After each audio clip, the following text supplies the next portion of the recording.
नमस्कार साथियों, बंटी क्लासेस में आप सभी का स्वागत है। तो आज हम 813 पेपर की क्लास स्टार्ट करेंगे। गणित शिक्षण आपकी सब्जेक्ट है गणित शिक्षण। जी हाँ दोस्तों, आप में से बहुत सारे बच्चे हमें कमेंट व्हाट्सअप कर रहे थे कि सर गणित शिक्षण की क्लास कब स्टार्ट करेंगे, सर गणित शिक्षण की क्लास स्टार्ट करो।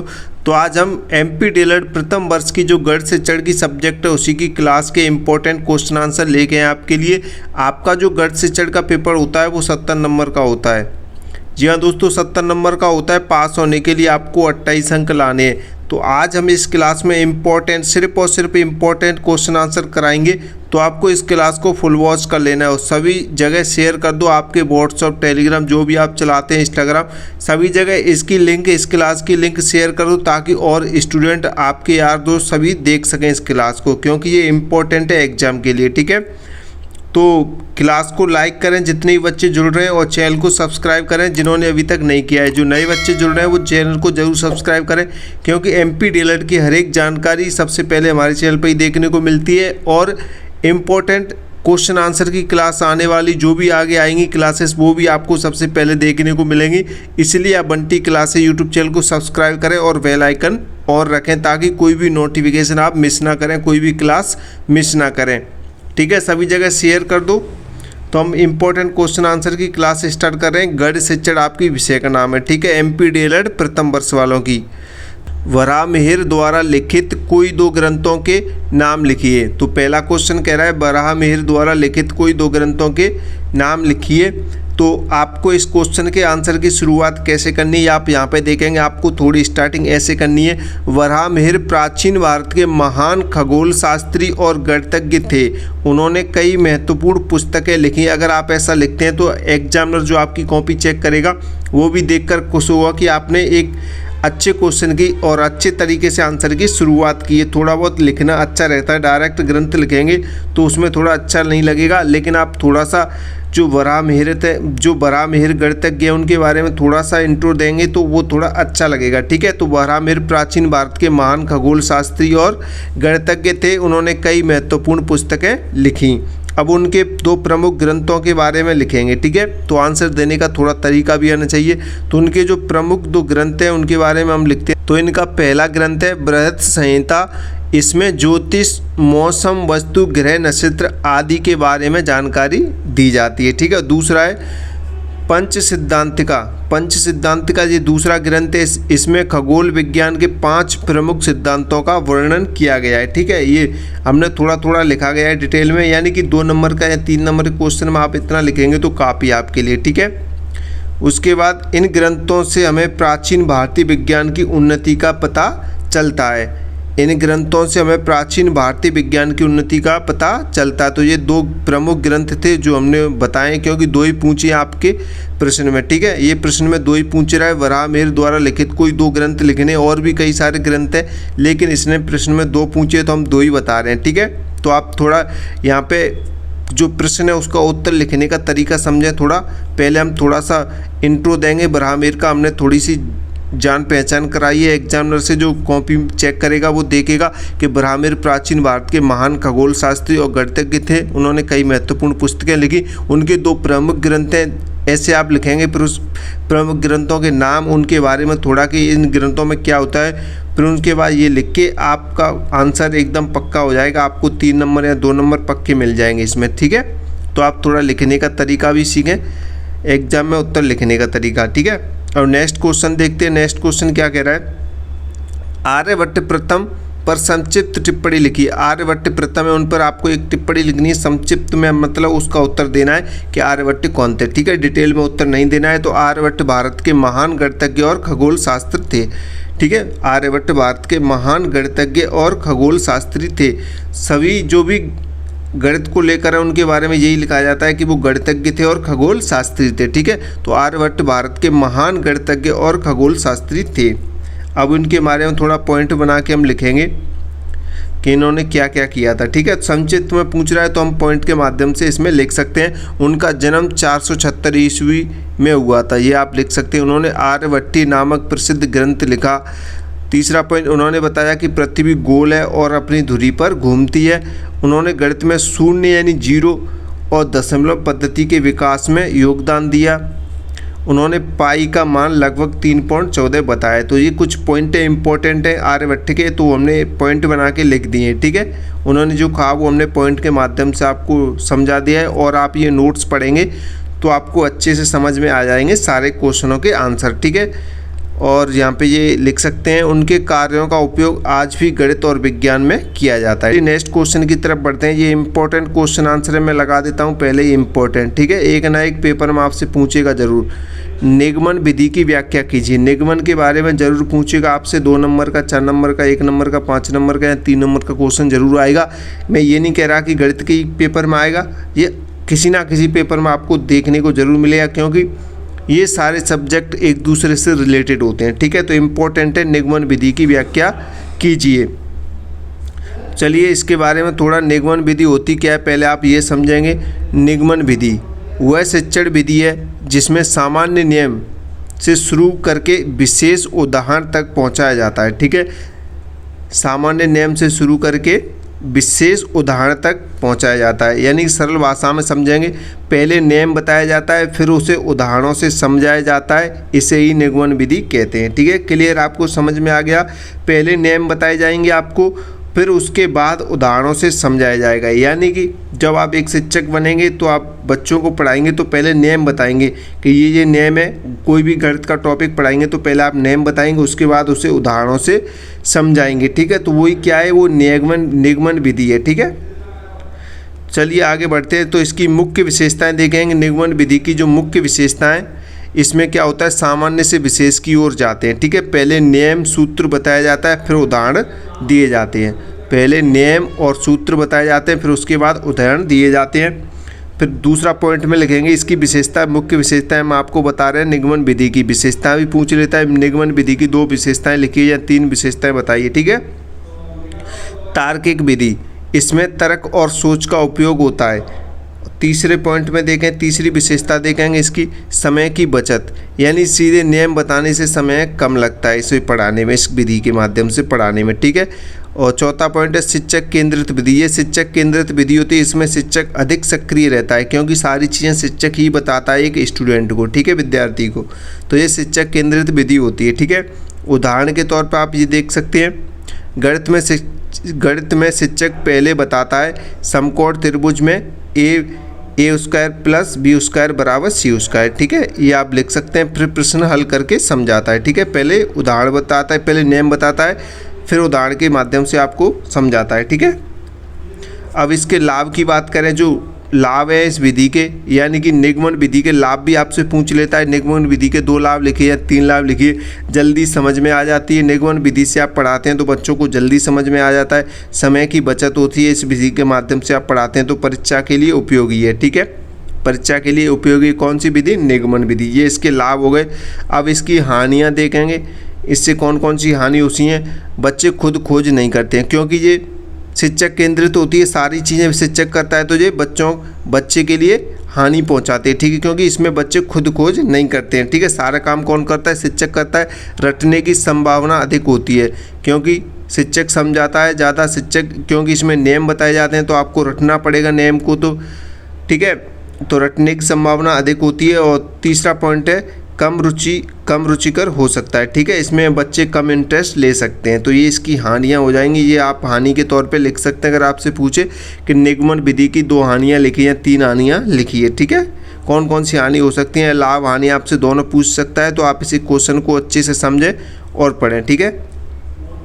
चलिए आगे नेक्स्ट क्वेश्चन की तरफ चलते हैं। तो नेक्स्ट क्वेश्चन कह रहा है गुणन के क्रम विनिमय नियम को परिभाषित कीजिए। यानी गुणन के क्रम नियम को परिभाषित कीजिए, यानी गुणा करते समय आपको क्रम और विनिमय क्रम का नियम को आपको परिभाषित करना है। यानी कि मैं आपको इसके आंसर के माध्यम से समझाऊं प्रश्न क्या चाहता है, आपको समझ आएगा। गुणन का क्रम विनिमय नियम कहता है कि 2 संख्याओं को किसी भी क्रम में गुणा करने पर उसका उत्तर कैसा रहता है, समान रहता है, ठीक है। यानी कि आपको मैं सूत्र के माध्यम से समझाऊंगा। a गुणा b बराबर b गुणा a, यानी कि यहाँ पे आप समझेंगे 4 गुणा 7 कर लो तब भी 28 आएगा, 7 गुणा 4 कर लो तब भी 28 आएगा। यानी कि 4 × 7 करेंगे तो कितना आएगा, 28 इसका आंसर आएगा। ठीक है, अब इनके क्रम चेंज कर लो, यानी कि 7 को पहले रख लो, फिर उसके बाद 4 लिख दो, बराबर करेंगे तब भी 28 आएगा। ठीक है, यही नेम कह रहा है। ये कौन सा नेम हो जाएगा आपका? गुणन का क्रम और विनिमय नेम हो जाएगा। ठीक है, क्रम विनिमय नेम आपसे पूछता है तो आप ये लिख सकते हैं, गुणन का क्रम विनिमय नेम कहता है कि दो संख्याओं को किसी भी क्रम में गुणा करने पर उनका उत्तर कैसा रहता है? समान रहता है। ठीक है, उत्तर कैसा रहता है? समान रहता है। दोनों का उत्तर समान होता है, इसलिए क्रम बदलने से कोई फर्क नहीं पड़ता है। ठीक है, कोई भी संख्या आगे पीछे कर सकते हैं, उत्तर उसका समान ही रहेगा। क्लियर? आपको समझ में आ गया होगा। नेक्स्ट क्वेश्चन देखें, 3 सही 3/5 भिन्न का अंश लिखिए। यानी कि मैं आपको इसको थोड़ा अच्छे से लिख के समझा देता हूँ। ये ऐसे लिखा हुआ है 3 सही 3/5, यानी कि ये मिश्रित भिन्न है। ठीक है, मिश्रित भिन्न हो जाएगी ये आपकी। तो इसमें अंश पूछ रहा है, आपको पता ही होगा अंश और हर, यानी कि अंश ऊपर होता है और हर नीचे होता है। ठीक है, यानी ऊपर की जो संख्या होती है उसे अंश कहते हैं और नीचे जो संख्या लिखी रहती है उसे हर कहते हैं। ठीक है, क्लियर? तो यहाँ पे ये लिखा हुआ है, तो इसमें जो हर हो जाएगा वो कितना, अंश होगा वो कितना हो जाएगा? तो यहाँ पे देखें अंश हो जाएगा इसमें 3। ठीक है, 3 इसमें क्या हो जाएगा? अंश हो जाएगा। ये आगे वाला 3 नहीं, ये ऊपर वाला 3। ठीक है, अगर इस मिश्रित भिन्न से हम, रुको एक सेकंड, मैं आपको समझा देता हूँ। ठीक है, यहाँ पे यानी संख्या 3 सही 3/5 एक मिश्रित भिन्न है। ठीक है, इनमें 2 भाग होते हैं, इसमें 2 भाग होते हैं, पूरा भाग होता है ये 3 वाला। ठीक है, अब इसके बाद जो भिन्न बचेगी वो कौन सी बचेगी? 3/5। ठीक है, क्लियर? अब इसमें अंश आपको बताना, तो अंश कौन सा हो जाएगा? ये वाली संख्या हो जाएगी। ठीक है, अंश ऊपर होता है और हर नीचे होता है। ठीक है, हर कौन सा होता है? नीचे होता है। ठीक है, तो अंश की बात कर रहा है तो हर, इसका राइट आंसर क्या हो जाएगा? ये ऊपर वाला 3 हो जाएगा, ये इसका अंश हो जाएगा, और नीचे वाला क्या हो जाएगा? ये 5 होगा, वो क्या होगा? हर होगा। ठीक है, क्लियर? आपको समझ में आ गया होगा। तो आप यहाँ पे देख सकते हैं ये वही चीज़ है, अंश 3 हो जाएगा ये 3/5 में, और हर आपका 5 हो जाएगा। ठीक है, तो अंश पूछा इसलिए अंश, उसका उत्तर क्या हो जाएगा? 3 हो जाएगा। ऐसे ही आपको ये लिख के समझाना है। क्लियर? आपको समझ में आ गया होगा। ठीक है, ये क्वेश्चन आपसे पूछा गया है 2 नंबर में। ठीक है, तो थोड़ा डिटेल में आपको लिखते हुए समझाना है। 2 नंबर का क्वेश्चन है, ये पूछा गया है पेपर में। ठीक है, डीएलएड में पहले भी पूछा गया है। 3 सही 3/5 में भिन्न का अंश लिखिए। आपको आंसर समझ में आना चाहिए। ये संख्या कोई सी भी हो सकती है, संख्या जरूरी नहीं कि आपसे ये भी पूछ ले आगे एग्जाम में, कोई सी भी हो सकती है। आपको ध्यान रखना है अंश कहाँ होता है? अंश ऊपर होता है। ठीक है, और हर नीचे होता है। हर नीचे होता है, अंश ऊपर होता है। ठीक है, क्लियर? इतना समझ जाना है आपको। ठीक है, ध्यान रखने के लिए मैं आपको बता दूं, जो खेत जोतने वाले हल होते हैं ना, वो नीचे ही तो चलते हैं ज़मीन में, बस इतना ध्यान रखना। जो नीचे ज़मीन में चलते हैं हल, वो हर यानी कि नीचे होता है और अंश हमेशा ऊपर होता है। ठीक है, क्लियर? नेक्स्ट क्वेश्चन की तरफ बढ़ते हैं, उससे पहले मैं आपको बता दूंगा, आप में से बहुत सारे बच्चे क्लास को लाइक नहीं कर रहे हैं, लाइक बहुत कम आ रहे हैं। आपके कहने पर हम गणित की क्लास लेके आए हैं, इंपॉर्टेंट क्वेश्चन आंसर लेके आए, फिर भी आप लोग क्लास को लाइक नहीं कर रहे हैं। लाइक करो जल्दी से, और जो बच्चे नए हैं वो चैनल को सब्सक्राइब करें। ठीक है, कमेंट भी करते रहें ताकि हमें लगे बच्चे देख रहे हैं, कमेंट करें। ठीक है, तो नेक्स्ट क्वेश्चन कह रहा है, कोई एक गणितीय पहेली बनाकर लिखिए। कोई एक गणितीय पहेली बनाकर लिखिए। आप इसमें अपने हिसाब से कोई भी पहेली लिख सकते हैं। जैसे मैं आपको यहाँ पे बता दूँ, एक संख्या सोचिए आप, यानी कि अपनी तरफ से कुछ भी लिख सकते हैं। इसमें एक पहेली बनानी है आपको। ठीक है, एक संख्या सोचिए, उसमें 2 से गुणा कीजिए।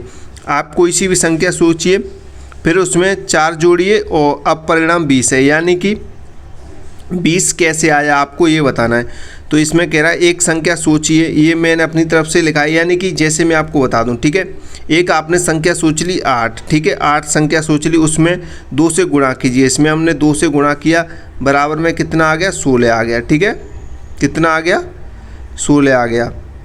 उसके बाद फिर उसमें 4 जोड़िए, 16 में हमने कितना जोड़ा? +4, तो ये कितना हो जाएगा? 20 हो जाएगा, 20 हो जाएगा। ठीक है, अब परिणाम 20 है, वह बताइए संख्या क्या है? तो संख्या कौन सी है? वो 8 है। ठीक है, इसका राइट आंसर क्या हो जाएगा? 8 हो जाएगा।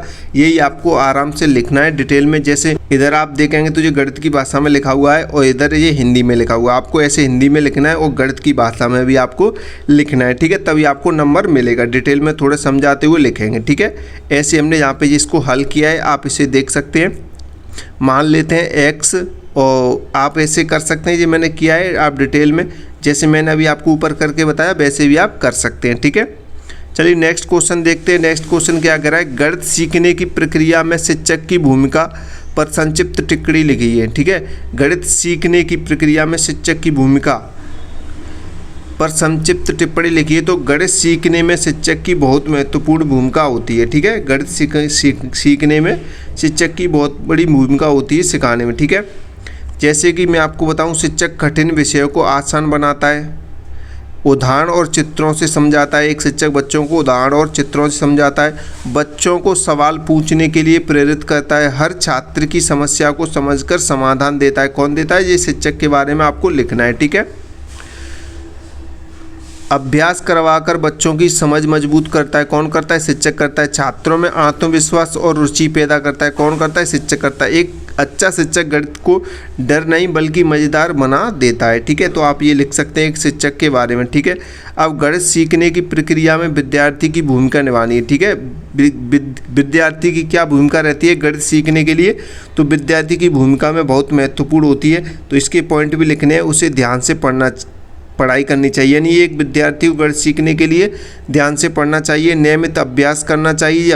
एक विद्यार्थी के बारे में यानी एक स्टूडेंट के बारे में लिखना है। अपने आप को आप स्टूडेंट समझ के इन्हें ध्यान से दें, उसे ध्यान देना चाहिए। यानी आपको पढ़ाई में ध्यान देना चाहिए, यानी ध्यान से पढ़ाई करनी चाहिए, नियमित अभ्यास करना चाहिए, समझ में न आए तो तुरंत प्रश्न पूछना चाहिए, खुद से सवाल हल करने की कोशिश करनी चाहिए, गलतियों से सीखना चाहिए। ठीक है, तो आप अपने बारे में ये पॉइंट लिख सकते हैं, यानी स्टूडेंट के बारे में।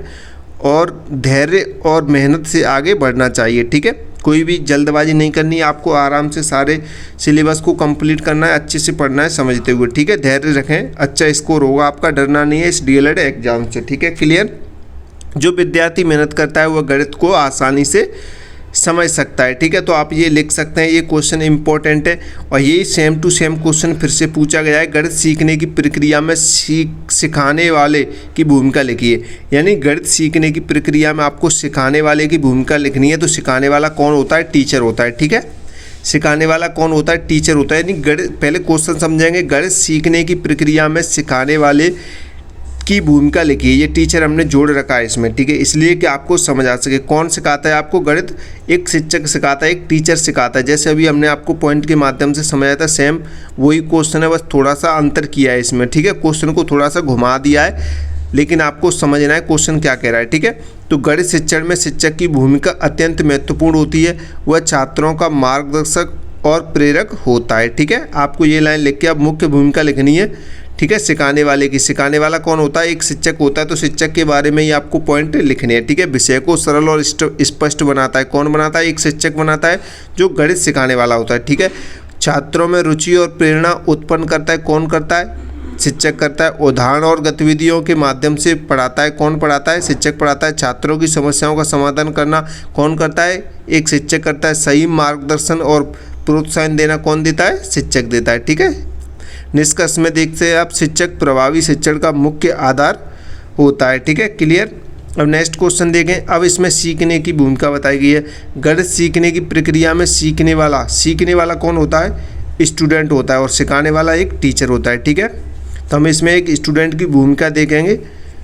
तो सीखने की प्रक्रिया में छात्र की भूमिका भी उतनी ही महत्वपूर्ण होती है जितनी एक शिक्षक की होती है, सिखाने वाले की होती है। ठीक है, तो अब हम एक स्टूडेंट के बारे में यहाँ पे पॉइंट लिखेंगे, भूमिका यानी मुख्य भूमिका लिखेंगे एक सीखने वाले की। सीखने वाला कौन होता है? एक स्टूडेंट होता है। ठीक है, एक विद्यार्थी होता है।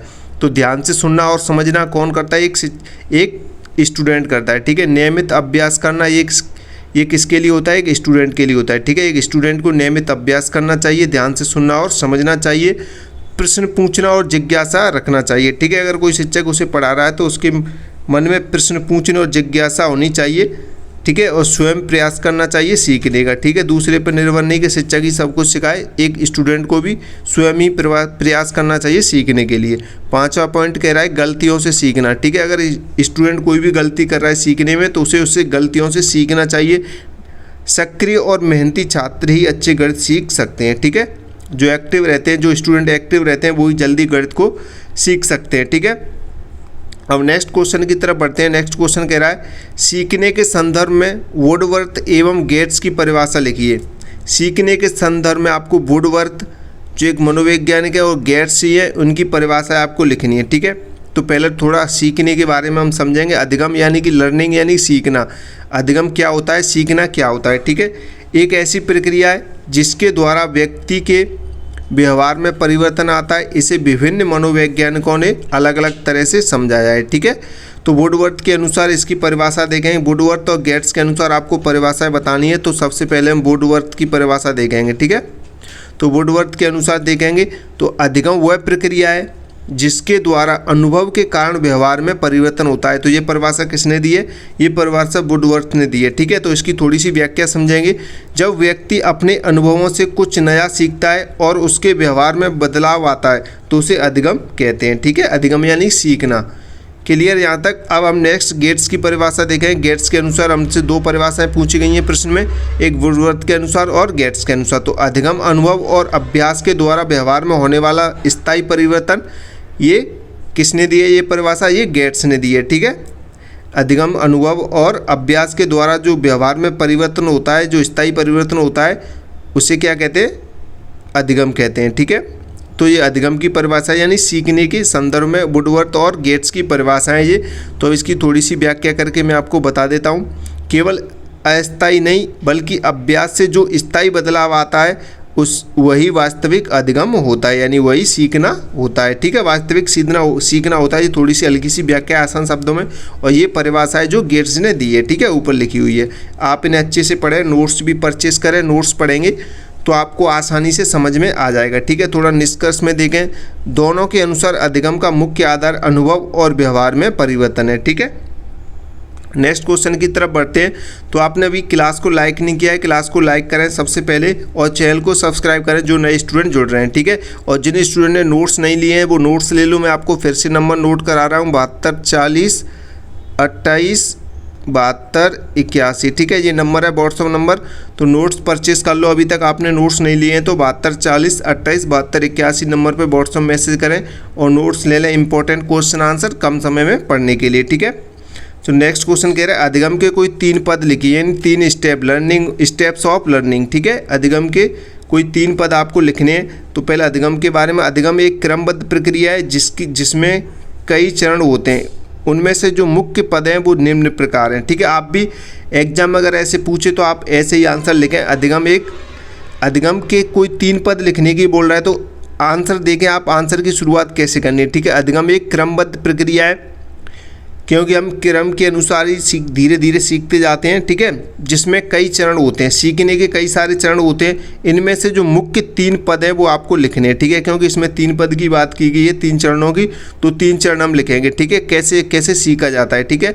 तो प्रेरणा यानी कि मोटिवेशन यानी कि प्रेरणा, ठीक है। यह सीखने की इच्छा और उत्साह, बिना प्रेरणा के सीखना संभव नहीं है, ठीक है। यह सीखने की इच्छा और उत्साह पैदा करता है एक स्टूडेंट या किसी भी इंसान के प्रति, ठीक है। आप मोटिवेट्स होते हैं तो आपकी इच्छा होती है कि मैं भी ये सीखूं या ये काम करूं या ये सब करूं, ठीक है।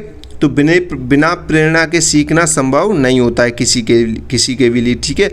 अच्छे अंक लाने की इच्छा से छात्र पढ़ाई करता है, ठीक है। तो यहाँ से ये प्रेरणा हो जाएगी। दूसरे चरण की बात करें, अभ्यास। दूसरा चरण कहता है अभ्यास, ठीक है। अभ्यास यानी कि प्रैक्टिस, बार बार करने से कार्य में निपुणता और सुधार आता है, ठीक है। बार बार करने से क्या आती है, निपुणता आती है और सुधार आता है। आप कोई भी किसी भी एग्जाम की तैयारी कर रहे हैं या आप जैसे कि ये क्लास देख रहे हैं, बार बार इस क्लास को देखोगे तो आप में निपुणता और सुधार आएगा। बार बार सीखने को नया कुछ मिलेगा, क्योंकि एक बार क्लास देखोगे तो कुछ ना कुछ छूट जाएगा, दूसरी बार देखोगे तो और ज़्यादा आपको समझ आएगी, तीसरी बार देखोगे तो और ज़्यादा समझ आएगी। जैसे ही आप नोट्स हमसे परचेस करते हैं, नोट्स खरीदते हैं, नोट्स पढ़ते हैं, एक बार पढ़ोगे तो थोड़ा और समझ आएगा, दूसरी बार जैसे 2-3 बार पढ़ लोगे तो आपको सारे नोट्स, सारे क्वेश्चन और आंसर आसानी से समझ आ जाएंगे, ठीक है। गणित के सवाल बार बार हल करने से समझ बढ़ती है, ठीक है।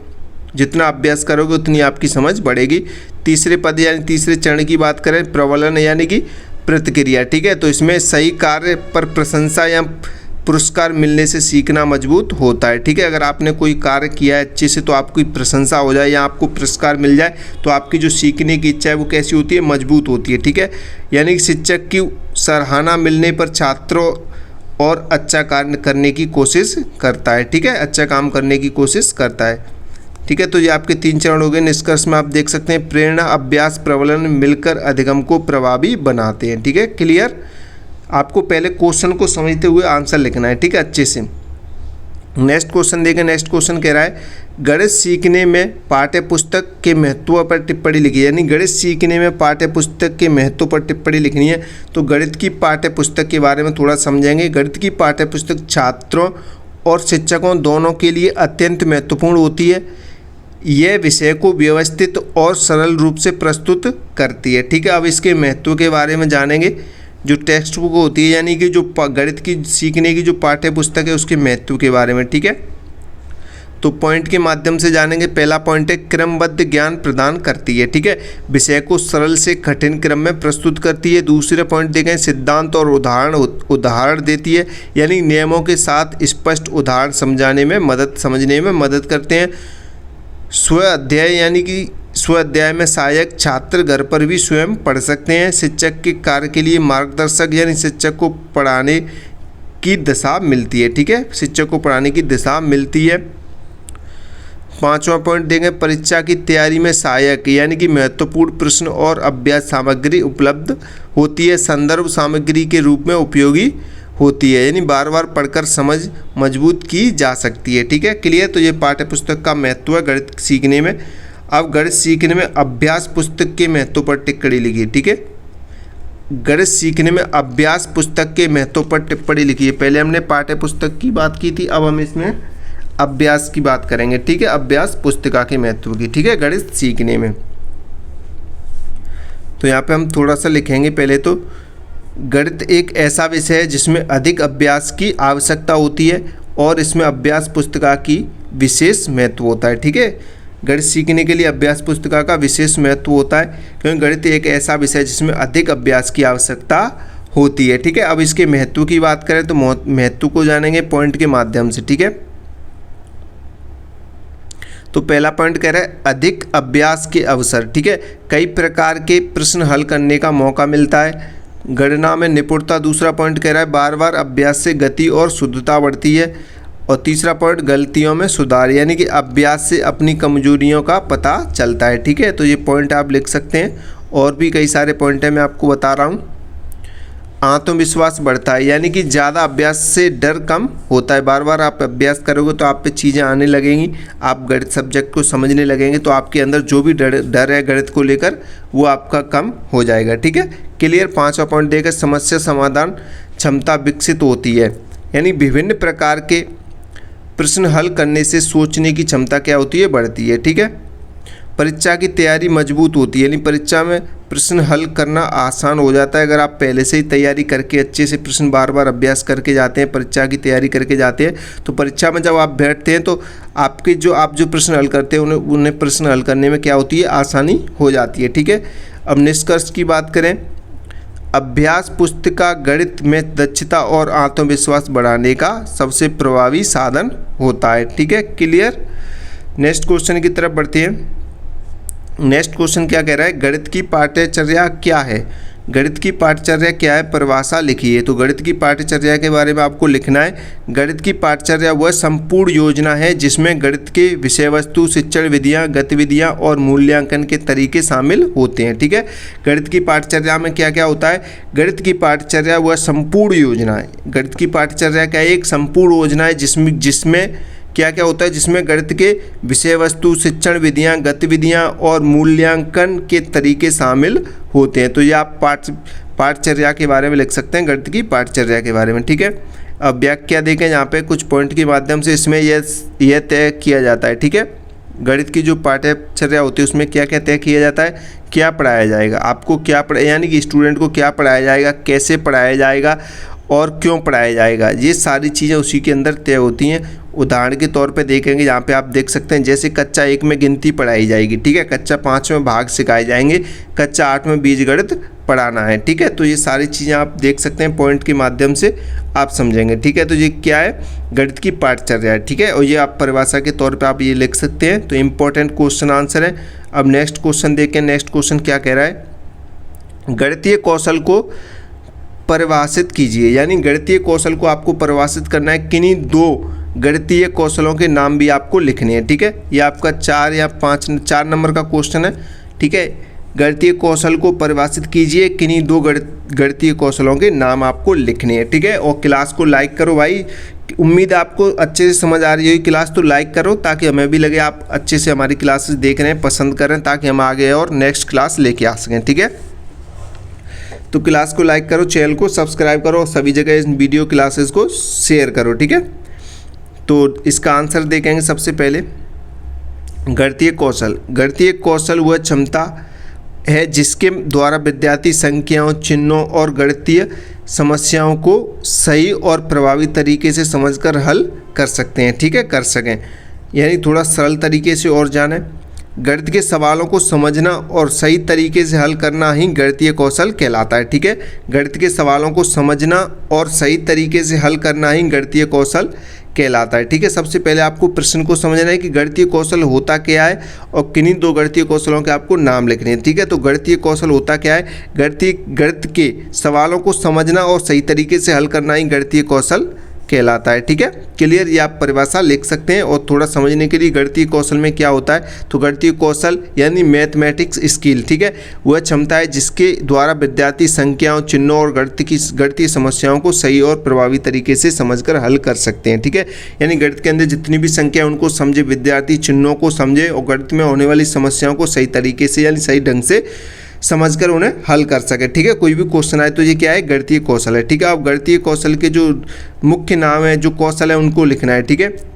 मुख्य गणितीय कौशल यानी दो लिखने हैं आपको, मुख्य गणितीय कौशल। कौशल दो लिखने, कई सारे होते हैं बट आपको दो लिखने हैं। जैसे गणना कौशल, ठीक है, गणना कौशल यानी कैलकुलेशन स्किल, जोड़ घटाव गुणा भाग करना, ठीक है, ये गणना कौशल में आएगा। दूसरा आएगा आपका समस्या समाधान कौशल में आएगा आपका प्रश्न को समझकर हल करना, ठीक है, प्रश्न को समझकर हल करना। समस्या समाधान कौशल यही मैं आपको बताता हूँ कि प्रश्न को पहले समझे, उसके बाद उसे हल करें कि प्रश्न क्या पूछ रहा है, आपको आंसर कैसे देना है, ठीक है। आप चाहें तो और भी लिख सकते हैं, ठीक है। इसमें दो पूछे थे, हमने आपको दो बता दी, नीचे दो और बता देते हैं आपको, तर्क कौशल, लॉजिकल थिंकिंग और अनुमान कौशल, ठीक है, ये भी आप लिख सकते हैं, ठीक है, एक्स्ट्रा के तौर पे। अब नेक्स्ट क्वेश्चन कह रहा है गणित शिक्षण के किन्हीं दो मनोवैज्ञानिक सिद्धांतों पर संक्षिप्त टिप्पणी लिखिए। गणित शिक्षण के किन्हीं दो मनोवैज्ञानिक सिद्धांतों पर आपको टिप्पणी लिखनी है। तो गणित शिक्षण, इसका आंसर देखते हैं। तो गणित शिक्षण को प्रभावी बनाने के लिए मनोवैज्ञानिक सिद्धांतों का उपयोग आवश्यक है, क्योंकि ये बच्चों के सीखने के स्वभाव को ध्यान में रखते हैं, ठीक है। तो आप ये लिख सकते हैं। तो इसके दो सिद्धांत देखेंगे। पहला है रुचि का सिद्धांत, ठीक है, रुचि का सिद्धांत यानी कि प्रिंसिपल ऑफ इंटरेस्ट, ठीक है, रुचि का सिद्धांत। तो इसमें आप पॉइंट बना के लिख सकते हैं, वो बच्चा वही अच्छी तरह सीखता है जिसमें उसकी क्या हो, रुचि हो, इंटरेस्ट हो, ठीक है। शिक्षक को पढ़ाई को रोचक, सरल और जीवन से जुड़ा बनाना चाहिए, यानी जुड़ा बनाना चाहिए, ठीक है। यानी कि जो एक शिक्षक होता है बच्चों के लिए जो पढ़ाना चाहता है उसे उन बच्चों के जीवन से रिलेटेड बनाकर ही पढ़ाना चाहिए, तभी उनको समझ आती है जल्दी, ठीक है। तो रुचि के सिद्धांत में आप ये पॉइंट लिख सकते हैं। उदाहरण के तौर पर यानी खेल, कहानी और गतिविधियों के माध्यम से गणित सिखाना है, यानी कि आप बच्चों को शुरुआत में खेल इंटरेस्ट आता है, खेल में, कहानी में, तो इन्हीं के माध्यम से आप बच्चों को सिखा सकते हैं गिनती पढ़े, ठीक है, खेल कहानी के माध्यम से। तो बच्चा ज़्यादा इंटरेस्ट लेगा और रुचि लेगा सीखने में, ठीक है। और दूसरा आपका सिद्धांत हो जाएगा क्रियात्मकता का सिद्धांत, ठीक है, लर्निंग बाय डूइंग, ठीक है। इसमें आप लिख सकते हैं बच्चे स्वयं करके अधिक प्रभावी ढंग से सीखते हैं। इसमें बच्चे स्वयं सीखते हैं। क्रियात्मक सिद्धांत में केवल सुनाने के बजाय उन्हें गतिविधि में शामिल करना चाहिए, ठीक है। तो आप ये पॉइंट लिख सकते हो। उदाहरण के तौर पर आप सीख सकते हैं, जान सकते हैं, गिनती सिखाने के लिए वास्तविक वस्तुओं जैसे गेंद, पेंसिल का उपयोग करना चाहिए, ठीक है। अब निष्कर्ष देखें। निष्कर्ष में आप देख सकते हैं इन सिद्धांतों के प्रयोग से गणित शिक्षण अधिक रोचक, सरल और प्रभावी बनता है, ठीक है, क्लियर। तो ये इंपॉर्टेंट करा रहे हैं हम आपको। और नेक्स्ट क्वेश्चन देखें। सारे के सारे इंपॉर्टेंट क्वेश्चन आंसर हैं भाई। अगर आपने ये क्वेश्चन कर लिए तो आप गणित में अच्छे नंबर से पास हो जाएंगे, ठीक है। तो नोट्स परचेस कर लो, नहीं किए तो अभी मैं आपसे बोल रहा हूँ नोट्स जरूर खरीदें। आप नोट्स खरीदेंगे तो आपको अच्छा स्कोर होने में आपकी मदद मिलेगी, अच्छे नंबर से पास होने में, ठीक है। तो नेक्स्ट क्वेश्चन हमारा वाइगोत्स्की के सीखने के सिद्धांत की व्याख्या कीजिए। वाइगोत्स्की के सीखने के सिद्धांत की व्याख्या करनी है। तो पहले हम थोड़ा सा वाइगोत्स्की के बारे में लिखेंगे। तो वाइगोत्स्की के अनुसार अधिगम एक सामाजिक एवं सांस्कृतिक प्रक्रियाएं जो दूसरों के साथ सहयोग और संवाद के माध्यम से विकसित होती है। ठीक है, ये सारी की सारी शिक्षण विधियाँ जो मनोवैज्ञानिकों द्वारा दी गई हैं, बताई गई हैं गणित के बारे में, थोड़ी सी कठिन है, लेकिन आप सीरीज बुक पढ़ेंगे तो उनमें तो आपको बिल्कुल ही समझ नहीं आएगा कौन क्या कह रहा है। ठीक है, हम आपको तो आपके लिए इजी लैंग्वेज में इस सारे क्वेश्चनों को आंसर लेके आए हैं। ठीक है, शॉर्ट में आप इन्हें अच्छे से समझेंगे तो इसकी जो मुख्य अवधारणा है वो समझेंगे। पहले सामाजिक अंतःक्रिया। ठीक है, मुख्य अवधारणा समझेंगे सामाजिक अंतःक्रिया। इसमें आप लिख सकते हैं सीखना दूसरों के साथ बातचीत और सहयोग से होता है। ठीक है, सीखना दूसरों के साथ बातचीत और सहयोग से होता है। शिक्षक, माता पिता और मित्र महत्वपूर्ण भूमिका निभाते हैं। ठीक है, क्वेश्चन आपको समझ में आ गया होगा। वायोगत्स्की के सीखने के सिद्धांत के बारे में बात की जा रही है। ठीक है, सीखने के बारे में तो आप कैसे सीख सकते हैं, तो पहला जो सिद्धांत है, जो मुख्य अवधारणा इस सिद्धांत की, वायोगत्स्की के सिद्धांत की, तो सामाजिक अंतःक्रिया। इसमें सीख का कैसे जाता है, शिक्षक, माता पिता और मित्र की अहम भूमिका होती है। ठीक है, महत्वपूर्ण भूमिका रहती है सीखने में किसी स्टूडेंट के प्रति। ठीक है, एक बच्चे के प्रति। सीखना दूसरों के साथ बातचीत और सहयोग से होता है। ठीक है, आप दूसरे से बातचीत करेंगे तो आपको सीखने को मिलेगा, उसका सहयोग मिलेगा। ठीक है, और दूसरा पॉइंट देखेंगे आप, निकट विकास क्षेत्र। इसमें आप वह क्षेत्र जहां बच्चा मदद से कार्य कर सकता है लेकिन अकेले नहीं कर सकता। ठीक है, यह सीखने की सबसे उपयुक्त अवस्था होती है। ठीक है, तीसरा सहारा देना, यानी शिक्षक या अनुभवी व्यक्ति बच्चे को क्रमशः सहायता देता है और जैसे जैसे बच्चा सीखता है सहायता कम कर दी जाती है। ठीक है, सीखने में शुरुआत में आपको सहयोग करना चाहिए किसी बच्चे का, जैसे सीखता जाए तो अपनी सहायता आप कम कर सकते हैं। भाषा का महत्व। ठीक है, भाषा सोच और अधिगम का मुख्य साधन होता है। ठीक है, भाषा सोच और अधिगम का मुख्य साधन होता है। बातचीत से समझ और ज्ञान बढ़ती है। ठीक है, उदाहरण के तौर पे आप यहाँ पे लिख सकते हैं, शिक्षक पहले बच्चे को गणित का सवाल हल करने में मदद करता है, फिर धीरे धीरे बच्चा स्वयं हल करना सीख जाता है। क्योंकि पहले मदद किसने की थी, एक टीचर ने की थी, फिर बच्चा धीरे धीरे सीखने लगता है उसको कि शिक्षक कैसे गणित सॉल्व करा रहा है, गणित का सवाल हल करा रहा है, फिर उसी हिसाब से बच्चे आगे के क्वेश्चनों को हल करना लग जाता है। ठीक है, सवालों को हल करने लग जाता है। ठीक है, निष्कर्ष में आप देख सकते हैं वायोगत्स्की के अनुसार सीखना सामाजिक सहयोग, भाषा और मार्गदर्शन के माध्यम से सर्वोत्तम रूप से होता है। ठीक है, विद्यार्थियों में गणित का डर, विद्यार्थी यानी कि स्टूडेंट में गणित का डर दूर करने के लिए शिक्षक के रूप में आप क्या प्रयास करेंगे। यानी कि आप एक शिक्षक बनने जा रहे हैं और आप जिस क्लास में पढ़ा रहे हैं वहाँ पे विद्यार्थियों को गणित से डर लगता है। ठीक है, स्टूडेंट को डर लगता है, तो आप कौन कौन से प्रयास करेंगे कि बच्चों का डर दूर हो जाए, उसी के बारे में आपको लिखना है। ठीक है, तो हम आपको पॉइंट के माध्यम से समझाएंगे। पहले आप एक बार क्वेश्चन को अच्छे से और समझें। ठीक है, क्वेश्चन क्या कह रहा है, तो क्वेश्चन कह रहा है विद्यार्थियों में गणित का डर दूर करने के लिए एक शिक्षक के रूप में आप क्या प्रयास करेंगे। ये आपको लिखना है कि आप एक शिक्षक के रूप में विद्यार्थियों का डर दूर करने के लिए कौन कौन से प्रयास करेंगे। ठीक है, आपकी समझ में आ गया हो क्वेश्चन, अब इसके आंसर को समझेंगे। ठीक है, तो आप कैसे लिखेंगे थोड़ा समझिएगा। गणित का डर विद्यार्थियों में आम समस्या होती है, आप सभी को पता ही है, हम भी छोटे थे, हम भी जब पढ़ते थे तो हमें भी गणित से डर लगता था। ठीक है, तो गणित का डर विद्यार्थियों में आम समस्या है। एक शिक्षक के रूप में इसे दूर करने के लिए निम्न प्रयास किए जा सकते हैं। तो आप कौन कौन से प्रयास करेंगे जो हमने यहाँ पे नीचे लिख रखे हैं। ठीक है, मुख्य प्रयास यहाँ पे हमने लिख रखे हैं जो आप कर सकते हैं। ठीक है, और आप अपने अकॉर्डिंग भी लिख सकते हैं, अपने अनुसार जैसे आपको ठीक लगे। ठीक है, क्योंकि ये आपको स्वयं लिखना है, आपके प्रयास लिखने हैं आपको। तो सबसे पहला प्रयास है खेल आधारित शिक्षण। खेल आधारित शिक्षण, लर्निंग बाय प्ले। गणित को खेल, पहेलियों और गतिविधियों के माध्यम से सिखाना ताकि बच्चों को मज़ा आ जाए। ठीक है, पहला पॉइंट तो ये हो गया। दूसरा प्रयास आप करेंगे सरल एवं स्पष्ट भाषा का प्रयोग, यानी कि कठिन शब्दों से बचकर आसान भाषा में समझाना। ठीक है, कठिन शब्दों का प्रयोग ना करते हुए आपको एक सरल और आसान भाषा यानी आसान भाषा का प्रयोग करना है ताकि बच्चों को जल्दी समझ आ सके। ठीक है, तीसरा प्रयास देखें, दैनिक जीवन से उदाहरण देना, यानी कि जैसे खरीदारी, समय, पैसे आदि से जुड़े उदाहरण देना। जब भी आप गणित पढ़ाओ बच्चों को तो उनके दैनिक जीवन को जोड़ते हुए पढ़ाएं, उनको समझाएं, उदाहरण दें। ठीक है, तभी बच्चों को जल्दी समझ में आएगा। नेक्स्ट आगे बढ़ते हैं, नेक्स्ट प्रयास देखते हैं। तो चौथा प्रयास है अनुकूल एवं मित्रवत वातावरण बनाना। अनुकूल एवं मित्रवत वातावरण बनाना, यानी बच्चों को डराने के बजाय उन्हें खुलकर सवाल पूछने का अवसर देना, यानी बच्चों को डराना नहीं चाहिए। एक शिक्षक को बच्चों से घुल मिलना चाहिए, बच्चों को क्वेश्चन पूछने के लिए मतलब बच्चों को क्वेश्चन पूछने के लिए अवसर देने चाहिए ताकि बच्चों का डर दूर हो जाए। ठीक है, उनके मन में जो भी प्रश्न उठ रहे हैं वो आपसे पूछें ताकि उनके मन का जो डर है वो खत्म हो सके। ठीक है, नेक्स्ट प्रयास देखेंगे, गलतियों को सीखने का अवसर मानना। गलतियों को सीखने का अवसर मानना है, डांटने के बजाय समझाकर सुधार करना।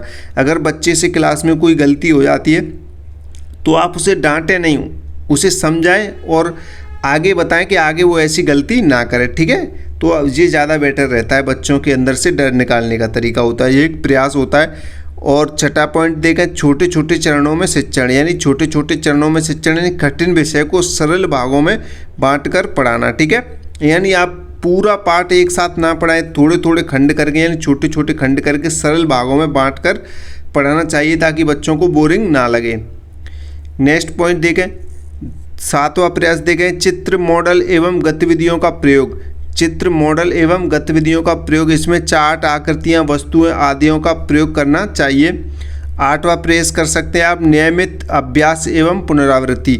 इसमें आसान से कठिन प्रश्नों तक अभ्यास कराना चाहिए। और नवा आप देखेंगे, इसमें आप प्रोत्साहन देना यानी कि बच्चों की छोटी छोटी सफलताओं की प्रशंसा करना, उन्हें कोई गिफ्ट देना यानी कि पेन देना वगैरह, तो बच्चों को ज़्यादा अच्छा लगेगा, बेटर फील होगा। ठीक है, उन्हें उनकी प्रशंसा करेंगे आप, जब वो छोटे छोटे क्वेश्चनों को अच्छे से कर लेते हैं तो आप प्रशंसा करेंगे तो और अदर जो क्लास में स्टूडेंट बैठे हैं उनको भी मोटिवेट्स मिलेगा, वो भी अच्छा करने का प्रयास करेंगे। ठीक है, उनके अंदर का भी डर खत्म होगा। इन उपायों से गणित रोचक और सरल बनता है तथा डर धीरे धीरे समाप्त हो जाता है। तो ये एक शिक्षक के प्रयास हैं जो करने चाहिए बच्चों के अंदर से गणित का डर दूर करने के लिए। ठीक है, ये आपको करने, आप इन प्रयासों को अच्छे से पढ़ें। ये क्वेश्चन आपका 5 या 6 नंबर में पूछा गया है। ठीक है, 5 या 6 नंबर में पूछा जाएगा, पूरा क्वेश्चन है ये 5 या 6 नंबर का। ठीक है, तो आपको इसमें और भी प्रयास जोड़ने हैं और भी अपने अकॉर्डिंग जोड़नी है, लगभग 2 से 2.5 पेज लिखने होते हैं 5 या 6 नंबर के क्वेश्चन में। ठीक है, क्लियर। तो आपने अभी तक इस क्लास को लाइक नहीं किया, लाइक करें। और इम्पोर्टेंट क्वेश्चन आंसर लेने के लिए यानी कि नोट्स लेने के लिए आपको नंबर दिखाई दे रहा है 72 40 28 72 81। ये हमारा व्हाट्सअप नंबर है, इस नंबर पर आप व्हाट्सअप मैसेज करें और नोट्स खरीद लो अगर नहीं खरीदे हैं तो आपने। ठीक है, गणित के इंपॉर्टेंट क्वेश्चन आंसर खरीद लो, नोट्स खरीद लो, ये PDF भी आपको नोट्स में मिल जाएगी। ठीक है, तो नोट्स पढ़ो और क्लासेस देखो, आप अच्छा स्कोर कर जाएंगे। गणित का जो भी डर है, आप गणित में फेल होने का डर है वो खत्म हो जाएगा। ठीक है, चलिए नेक्स्ट क्वेश्चन की तरफ बढ़ते हैं। क्लास को लाइक करो, आपने अभी तक लाइक नहीं किया है, और चैनल को सब्सक्राइब करो। लाइक बहुत कम आ रहे हैं आपके, लाइक करो ताकि हम और नेक्स्ट क्लास लेके आ सकें इंपॉर्टेंट क्वेश्चन आंसर की। तो अब नेक्स्ट क्वेश्चन कह रहा है, विद्यार्थियों को अंक यानी कि डिजिट एवं संख्या यानी कि नंबर में अंतर समझाने के लिए आप क्या प्रयास करेंगे। ठीक है, यानी कि आपकी जो स्टूडेंट है उनको अंक और संख्या में आपको अंतर बताना है, तो अंतर बताने की यानी समझाने के आपको प्रयास लिखने हैं। ठीक है, क्वेश्चन समझ में आ गया होगा आपके। तो अभी अब इसके आंसर लिखना सीखेंगे। ठीक है, अंक और संख्या में अंतर समझाना प्राथमिक गणित का आधार है। अंक और संख्या में अंतर समझाना प्राथमिक गणित का आधार है। इसके लिए शिक्षक को निम्न प्रयास करने चाहिए।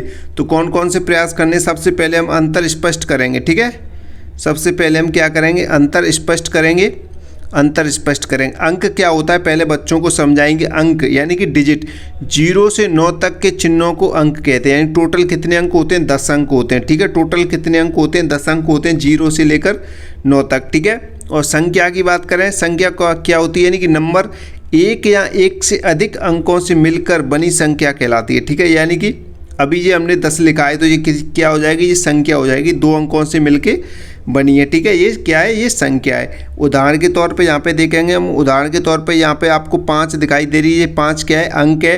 अगर 5 2 और 5 को मिलाकर लिखेंगे यानी 25, तो ये क्या हो जाएगी, ये संख्या हो जाएगी। ठीक है, आप ये देख सकते हैं 2 और 25 क्या हो जाएगी, संख्या हो जाएगी, मिलकर लिखते हैं। तो ठीक है, अब शिक्षण के प्रयास देखेंगे कि शिक्षक को कौन कौन से प्रयास करने चाहिए बच्चों को समझाने के लिए। ठीक है, तो पहला प्रयास चार्ट एवं मॉडल का प्रयोग। चार्ट एवं मॉडल का प्रयोग करना चाहिए, यानी कि 0 से 9 तक के अंकों का चार्ट पर दिखाना चाहिए। ठीक है, और दूसरा प्रयास देखें, ठोस वस्तुओं का प्रयोग करना चाहिए। इसमें वस्तुओं की गिनती कराकर संख्या बनवाना, यानी कि उदाहरण के 3 गेंद और संख्या 3, ठीक है, 3 गेंद संख्या 3, यानी गेंद यानी ठोस वस्तु को लेकर बच्चों के हाथ में गेंद देकर ये कितनी गेंद है, तो बच्चे कहेंगे ये 3 गेंद है।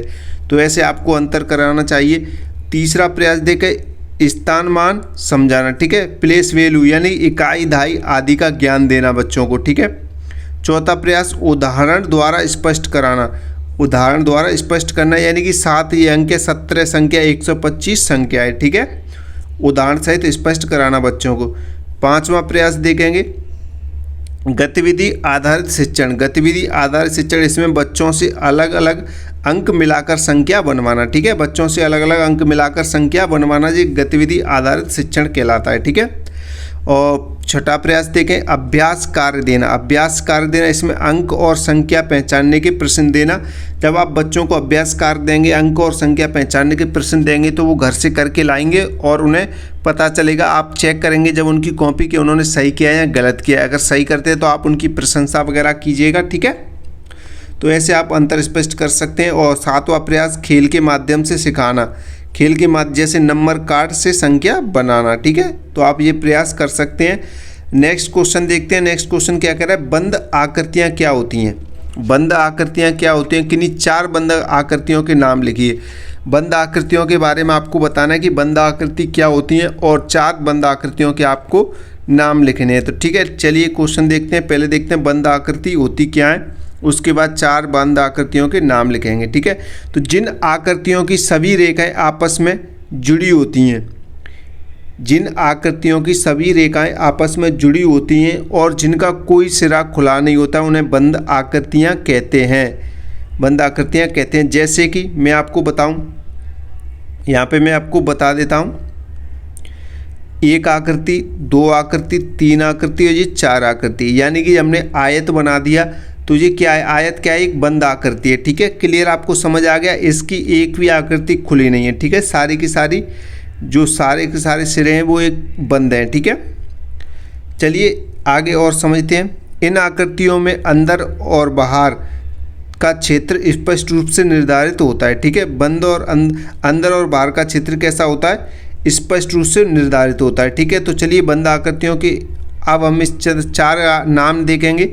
उदाहरण से 4 बंद आकृतियों के नाम, वर्ग हो जाएगा आपका, आयत हो जाएगा, जब ये हमने आपको समझाया था, वृत्त हो जाएगा और त्रिभुज हो जाएगा, ठीक है। तो ये 4 बंद आकृतियों के उदाहरण हैं, आप इन्हें अच्छे से देखें, इंपॉर्टेंट क्वेश्चन है, पूछा गया है पहले भी, ठीक है। चलिए नेक्स्ट क्वेश्चन की तरफ बढ़ते हैं। नेक्स्ट क्वेश्चन क्या कह रहा है, नेक्स्ट क्वेश्चन कह रहा है सममिति एवं असममिति आकृतियों को परिभाषित कीजिए। सममिति एवं असममिति आकृतियों को परिभाषित कीजिए। तो पहले देखेंगे सममित आकृति। सममित आकृति होती क्या है, ठीक है। तो सममित आकृति के बारे में जानेंगे। यहाँ पे सममित आकृति होती क्या है, यानी जिस आकृति को किसी रेखा के अनुसार मोड़ने पर, जिस आकृति को किसी रेखा के अनुसार मोड़ने पर दोनों भाग बिल्कुल समान हों, उसे सममित आकृति कहते हैं। उस रेखा को सममित रेखा भी कहते हैं, ठीक है। सममित रेखा और सममित आकृति एक ही होता है, ठीक है, क्लियर। जिस आकृति को किसी रेखा के अनुसार मोड़ने पर उसके दोनों भाग बिल्कुल कैसे होते हैं, समान हो, उसे सममित आकृति या सममित रेखा कहते हैं, क्लियर। उदाहरण के तौर पर समझेंगे, जैसे वर्ग, आयत, वृत्त, तितली, ये सममित आकृति के उदाहरण हैं, ठीक है। अब देखेंगे असममित आकृति।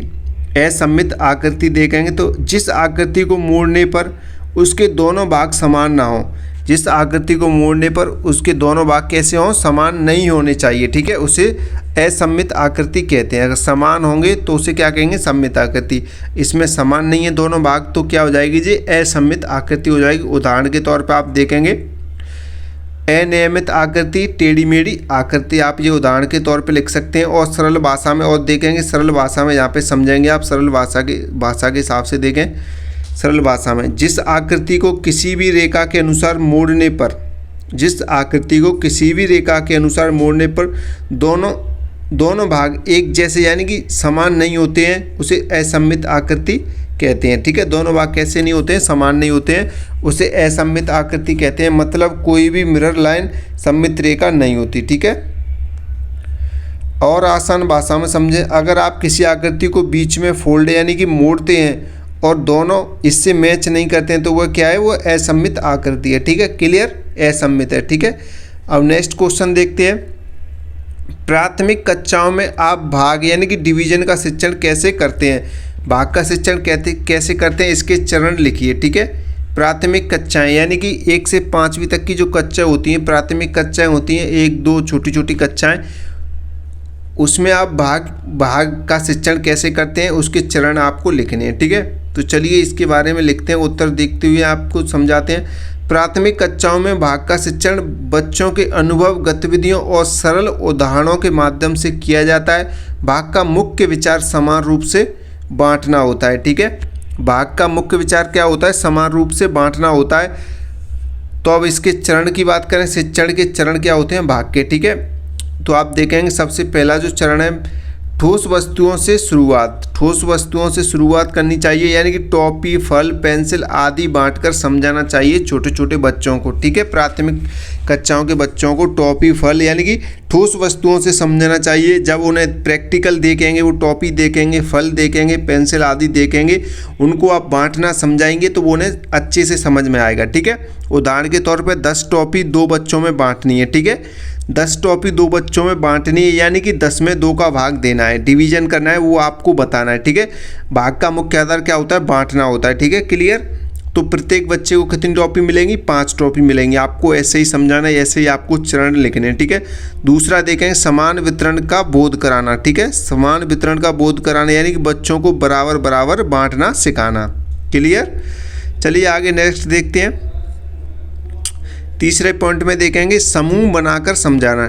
समूह बनाकर समझा यानी कि वस्तुओं को समान समूहों में बांटना। ठीक है, वस्तुओं को समान समूहों में बांटना। चौथा पॉइंट देखें, बार बार घटाव विधि। बार बार घटाव विधि से समझाना, यानी कि 10 में 2 का भाग देंगे, फिर 2-2 का भाग देते जाएंगे, तो यानी 2-2 माइनस करते जाएंगे तो कितना बचेगा, 0 बचेगा। कितनी बार, 5 बार। ठीक है, तो यानी कि 5 में बांटा जाएगा, 2 का भाग अगर 10 में देंगे तो कितना आएगा, 5। ठीक है, क्लियर।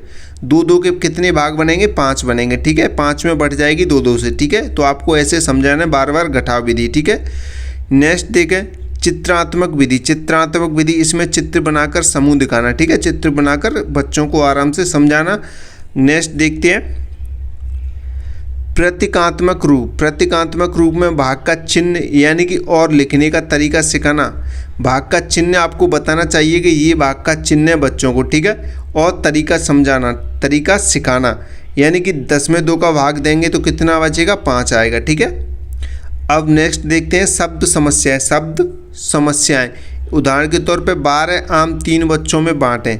12 आम 3 बच्चों में बांटें, यानी कि शब्द समस्याएं होती हैं काफ़ी बच्चों को। तो 12 आम 3 बच्चों में बांटें तो प्रत्येक को कितने आम मिलेंगे, 4 आम मिलेंगे। ठीक है, अभ्यास एवं पुनरावृत्ति, इसमें आप सरल से कठिन प्रश्नों का अभ्यास कराना चाहिए। ठीक है, प्राथमिक बच्चों को।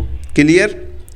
अब नेक्स्ट क्वेश्चन देखते हैं। भाई क्लास को लाइक करो, लाइक बहुत कम आ रही है। ये सारे के सारे इंपॉर्टेंट क्वेश्चन हैं जो हम आपको करा रहे हैं। ठीक है, सरल और आसान भाषा में आपके लिए आंसर लेके आए हैं। ये सारे के सारे इंपॉर्टेंट है, पहले भी आपसे पूछे गए हैं डीएलएड में। ठीक है, तो नेक्स्ट क्वेश्चन कह रहा है, प्राथमिक कक्षाओं में आप गुणा का शिक्षण कैसे करते हैं। प्राथमिक कक्षाओं में गुणा का शिक्षण कैसे करते हैं, इसके आपको चरण लिखने। पहले हमने भाग के चरण लिखे थे प्राथमिक कक्षाओं में, अब हम गुणा के चरण लिखेंगे। ठीक है, मल्टीप्लिकेशन के। ठीक है, तो चलिए देखते हैं कैसे क्या करना है। गुणा का शिक्षण बार बार जोड़ के सिद्धांत पर आधारित होता है। इसे गतिविधियों और उदाहरणों से सरल बनाया जाता है।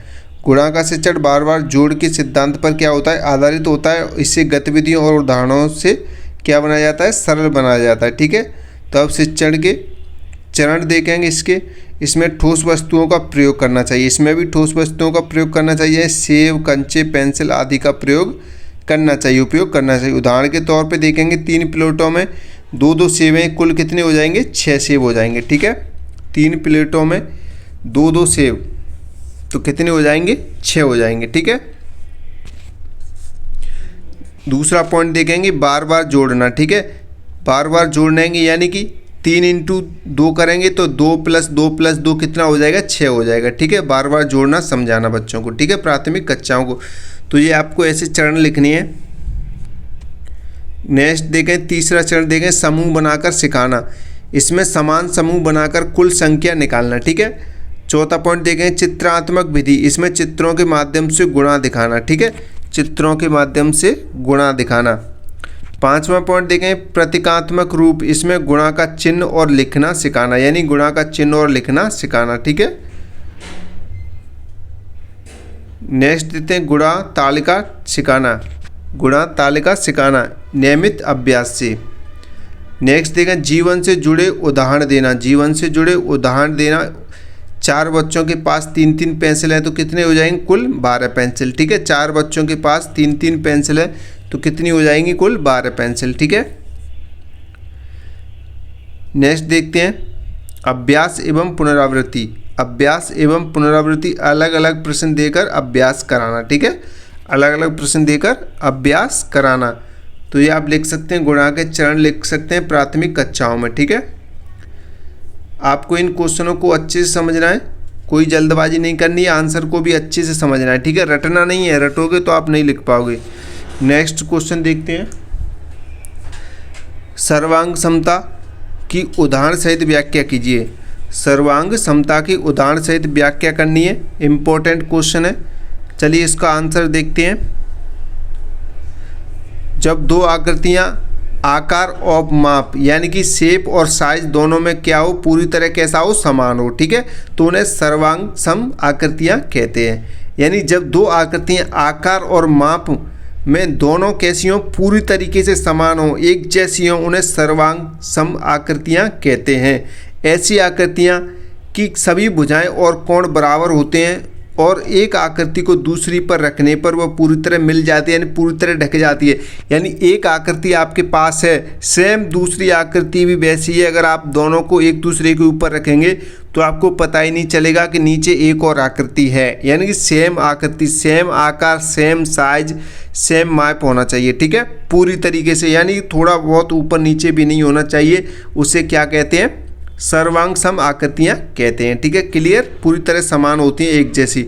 उदाहरण के तौर पे आप देखेंगे, समान आकार और माप के 2 त्रिभुज, समान आकार और माप के 2 त्रिभुज जब एक दूसरे के ऊपर रखेंगे तो आपको पता ही नहीं चलेगा ये 2 हैं कि 1 है, ठीक है।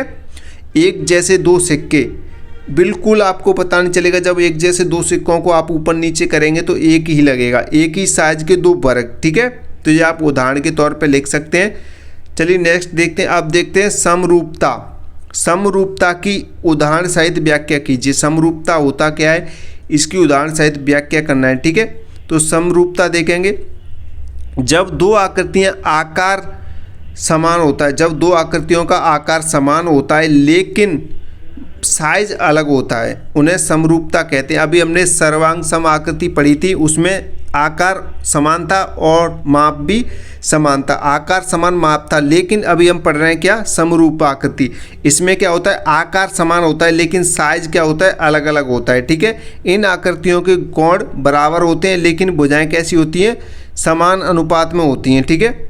इन आकृतियों के कोण बराबर होते हैं लेकिन भुजाएं कैसी होती हैं, समान अनुपात में होती हैं, ठीक है। उदाहरण के तौर पे यहाँ पे समझेंगे, छोटा और बड़ा त्रिभुज, ठीक है, उसमें दोनों त्रिभुज कैसे थे, माप और आकार में समान थे लेकिन इसमें क्या है, अलग अलग हैं, छोटा और बड़ा। यानी कि एक त्रिभुज के ऊपर, यानी कि पहले मैं आपको बताऊं ये छोटा त्रिभुज, दूसरा यहाँ पे आप इसके ऊपर बड़ा त्रिभुज रखेंगे तो आपको क्लियर दिखाई देगा इसमें 2 त्रिभुज हैं, ठीक है, एक छोटा और बड़ा अलग अलग दिखाई देगा।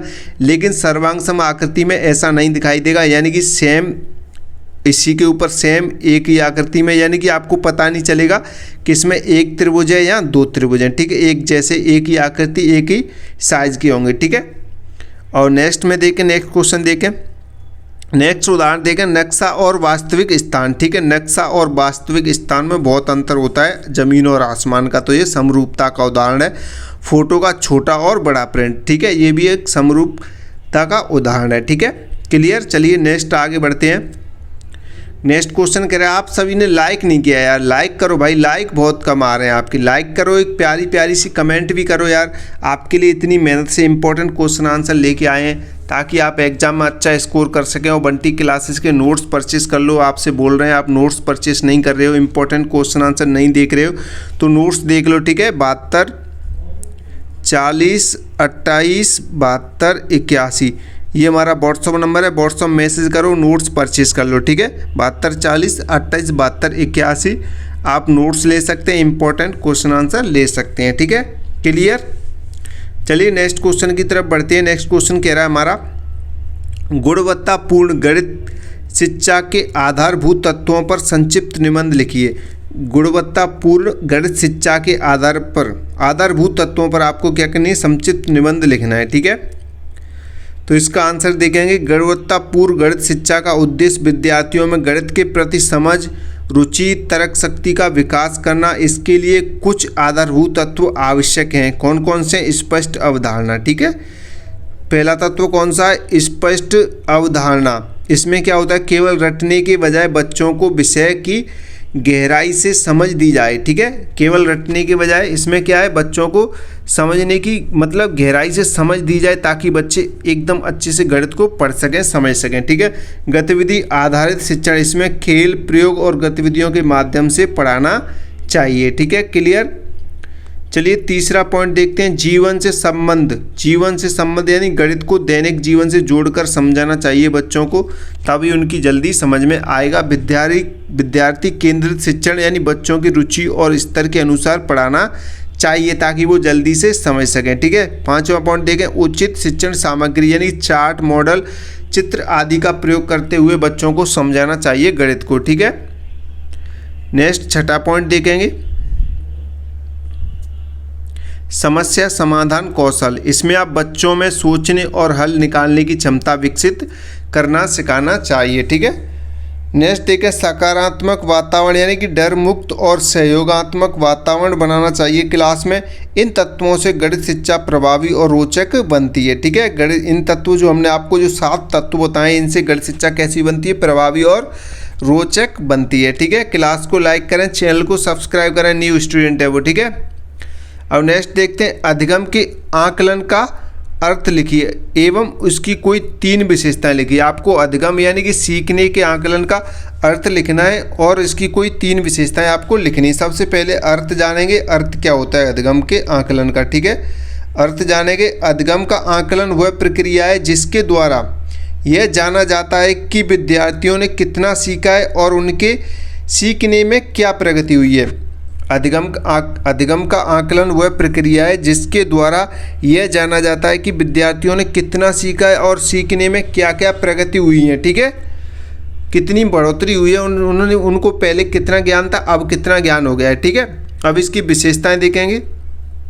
3 विशेषताओं के बारे में पूछा गया है। पहली विशेषता देखें, निरंतर प्रक्रिया। यह लगातार चलने वाली क्या है, एक प्रक्रिया है। सर्वांगीण यानी कि ज्ञान, कौशल और व्यवहार सभी का मूल्यांकन होता है इसमें, ठीक है। सुधारात्मक, इसमें कमजोरियों को पहचान कर सुधार किया जाता है, ठीक है। तो आप ये 3 विशेषताएं लिख सकते हैं, ठीक है। 3 विशेषताएं अधिगम का आकलन का, ठीक है। अधिगम के आकलन का अर्थ और इसकी कोई 3 विशेषताएं लिखिए। तो हमने आपके 3 विशेषताएं बता दी आपको और इसका अर्थ बता दिया, ठीक है। आप इसे अच्छे से पढ़ें और समझें, ठीक है। और नोट्स परचेस कर लें, नोट्स में ये सारी PDF आपको मिल जाएंगी। नेक्स्ट क्वेश्चन देखते हैं। नेक्स्ट क्वेश्चन कह रहा है, व्यापक मूल्यांकन को समझाइए। व्यापक मूल्यांकन को समझाइए एवं इसके महत्व को लिखिए। व्यापक मूल्यांकन होता क्या है आपको ये बताना है और इसके महत्व आपको बताना है। व्यापक मूल्य का कौन कौन सा महत्व है, ठीक है।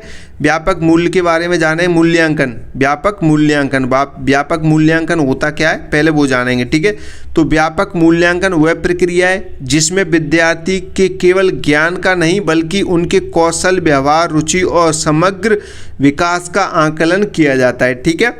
व्यापक मूल्यांकन क्या है? व्यापक मूल्यांकन वह प्रक्रिया है जिसमें विद्यार्थियों के केवल ज्ञान का ही नहीं बल्कि उनके कौशल, व्यवहार और रुचि और समग्र विकास का क्या किया जाता है, आकलन किया जाता है, ठीक है। क्लियर, आकलन किया जाता है। थोड़ा और समझे, यह मूल्यांकन केवल परीक्षा तक सीमित नहीं होता है बल्कि पूरे शिक्षण प्रक्रिया के दौरान निरंतर किया जाता है। ठीक है, एग्जाम के लिए नहीं होता है, ये परीक्षा के लिए, परीक्षा तक ही सीमित नहीं होता है, ये पूरे शिक्षण प्रक्रिया के दौरान निरंतर चलता रहता है। ठीक है, निरंतर किया जाता है। अब इसके महत्व को जानेंगे, व्यापक मूल्यांकन का महत्व समझेंगे क्या होता है। ठीक है, तो व्यापक मूल्यांकन का महत्व जाना है, यह विद्यार्थियों के बौद्धिक, सामाजिक और भावनात्मक विकास को क्या करता है, बढ़ावा देता है। ठीक है, निरंतर सुधार में देखें तो शिक्षक को विद्यार्थियों की कमजोरियों का पता चलता है और सुधार का अवसर मिलता है। ठीक है, तीसरी विशेषता देखेंगे, डर मुक्त वातावरण, केवल परीक्षा पर निर्भरता कम होने से विद्यार्थियों का तनाव क्या है, घटता है। ठीक है, व्यापक मूल्यांकन का महत्व है। चौथा पॉइंट देखेंगे, व्यक्तिगत ध्यान, प्रत्येक विद्यार्थी की क्षमता और आवश्यकता के अनुसार मार्गदर्शन मिलता है। ठीक है, इसमें क्या मिलता है, प्रत्येक विद्यार्थी की क्षमता और आवश्यकता के अनुसार मार्गदर्शन मिलता है। पांचवा महत्व देखेंगे, सीखने की गुणवत्ता में वृद्धि। ठीक है, सीखने की गुणवत्ता में वृद्धि यानी कि यह सीखने को अधिक प्रभावी और उपयोगी बनाता है। ठीक है, सीखने को कैसा बनाता है, अधिक प्रभावी और उपयोगी बनाता है, क्योंकि व्यापक मूल्यांकन आप जब करेंगे तो आपको पता चलेगा कि ये स्टूडेंट कितने पानी में है, यानी कितना कमज़ोर है, तो आप उसी हिसाब से उस पर काम करेंगे। यहाँ पे उससे बच्चे को कमजोरी महसूस हो रही है, आप उसे समझाएंगे उस सब्जेक्ट में, यानी उस चीज़ में जो आप पढ़ा रहे हैं। ठीक है, नेक्स्ट क्वेश्चन की तरफ बढ़ते हैं। नेक्स्ट क्वेश्चन कह रहा है, गणित में ज्ञान की रचना में पाठ्यचर्या एवं विषय वस्तु के अंतरण की भूमिका पर संक्षिप्त टिप्पणी लिखिए। ठीक है, गणित में ज्ञान की रचना में पाठ्यचर्या एवं विषय वस्तु के अंतरण की भूमिका बतानी है आपको। ठीक है, तो चलिए इसकी भूमिका देखेंगे। गणित में ज्ञान की रचना एक ऐसी प्रक्रिया है जिसमें विद्यार्थी धीरे धीरे नई नई बातें सीखकर अपनी समझ विकसित करते हैं। इसमें पाठ्यचर्या और विषय वस्तु के अंतरण की महत्वपूर्ण भूमिका होती है। ठीक है, गणित में ज्ञान की रचना एक ऐसी प्रक्रिया है जिसमें विद्यार्थी धीरे धीरे नई नई बातें सीखता है और अपनी समझ विकसित करता है। ठीक है, तो इसमें पाठ्यचर्या और विषय वस्तु के अंतरण की महत्वपूर्ण भूमिका होती है। तो कुछ पॉइंट के माध्यम से देखेंगे।